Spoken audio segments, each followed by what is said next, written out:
Mitten in Schöllang, einem Weiler bei Oberstdorf, hält Markus Freudig mit seinen Eltern eine kleine Kuhherde im Nebenerwerb. Der Stall stammt aus den 1960er Jahren. Das Gebäude ist typisch für solche Bauernhöfe im Dorfinneren. Die Tiere werden angebunden und haben ihren Platz auf rund 1 Meter Breite. Bauern wie Markus Freudig stehen deswegen seit Monaten unter Druck. Die Gegner von der Anbindehaltung sagen halt, sie haben zu wenig Bewegungsfreiheit, weil sie halt nicht frei rumlaufen können.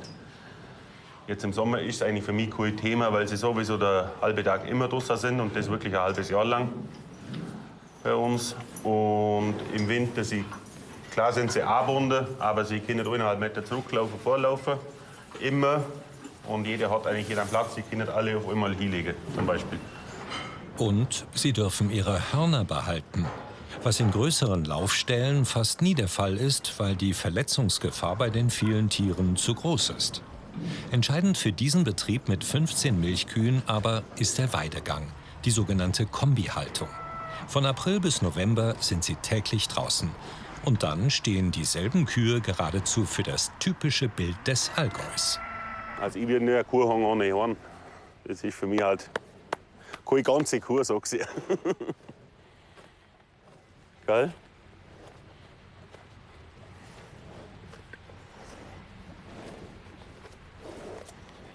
Und sind halt schönere Mengen Augen mit Herne.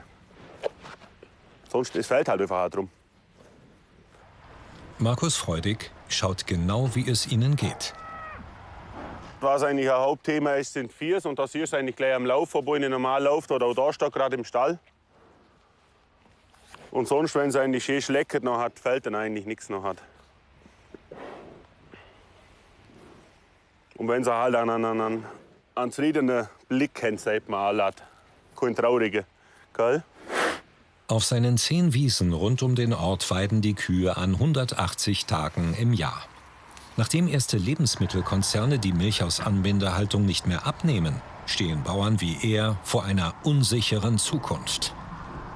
Momentan weiß ich überhaupt nicht, wo der Weg hinführt oder nicht hinführt, so gesehen.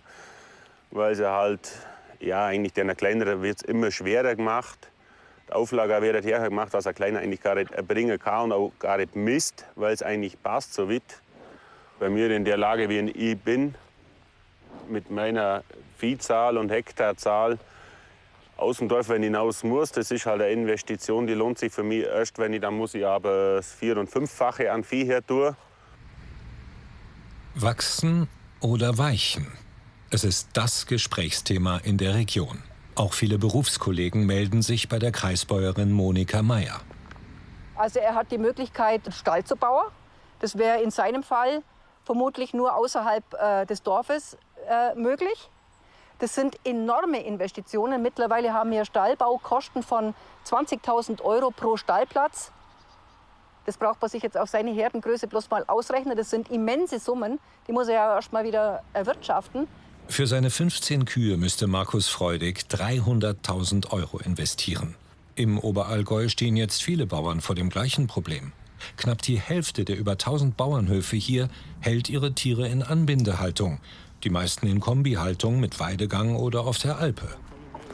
Also wenn es tatsächlich so weit kommen würde, dass auch die Kombinationshaltung nicht mehr möglich wäre, aus welchen Gründen auch immer, dann wäre das für die Region tatsächlich eine Katastrophe, weil es würde zum totalen Strukturbruch hier führen. Und wenn man sieht, was genau diese Betriebe, das sind ja unsere kleineren Familienbetriebe, was die hier leisten, diese ganzen kleinstrukturierten Flächen, die wir hier haben, die extremen Steillagen, das wird oft von diesen Betrieben bewirtschaftet. Diese Lagen machen eigentlich das Gesicht unserer Region aus. Das ist das, was das Oberallgäu touristisch auch so interessant und schön macht. Die Leute kommen wegen der Schönheit der Natur und Natur bedeutet in dem Fall Kulturlandschaft.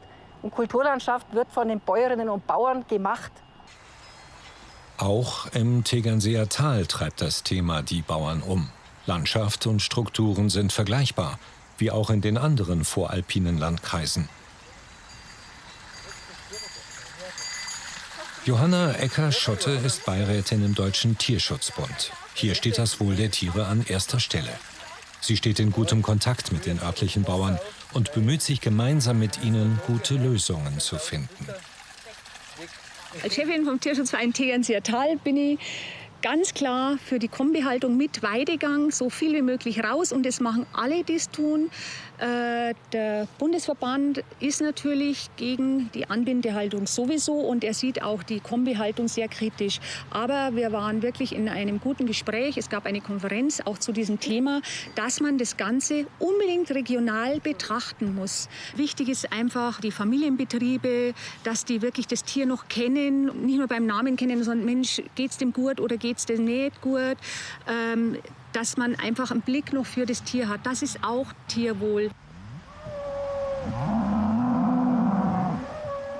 Zurück in Schöllang im Allgäu. Am Spätnachmittag wollen die Tiere von Markus Freudig von der Weide zurück in den Stall.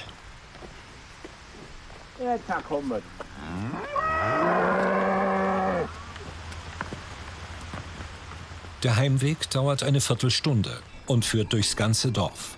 So wie man es früher an vielen Orten erlebt hat. Heute ist es fast ein besonderes Ereignis.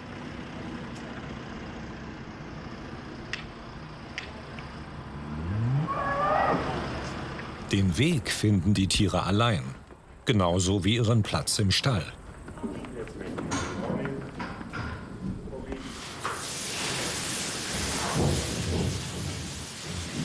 Über die Jahre hat Markus Freudig den alten Stall an verschiedenen Stellen verbessert, um ihn für seine Kühe angenehmer zu machen. Ich habe jetzt extra vor ein paar Jahren eine Liegematte, eine Komfortmatte, die hat 3 cm, dass sie weich liegt auch nachts und auch, dass sie weich standet, dass sie halt nicht auf dem puren Beton standet. Dann Futterqualität ist sehr wichtig. Also das muss wirklich richtig getrocknet sein, durch das, dass wir Heumilchbetrieb sind und dass halt genügend Wasser dann auch vorhanden ist. Also wir haben extra größere Tränkerhärtung, haben auch die Leitung erweitert, dass jede Kuh eigentlich gleich genug Wasser bekommt. Für die Nacht kommt eine Einstreu aus Sägemehl auf den Boden. Im Winter dann Stroh. Alles praktisch immer unter den Augen der Öffentlichkeit. Die Tür ist immer offen. Es kann jederzeit immer jemand reinschauen. Ich bin eigentlich immer, ja, kleines Big Brother, kannst du sagen, immer unter Beobachtung da hinten. Eine Gruppe von Abgeordneten im Oberallgäuer Kreisrat will jetzt eine Initiative starten, damit sich die Alpenlandkreise in Bayern für die Kombihaltung einsetzen.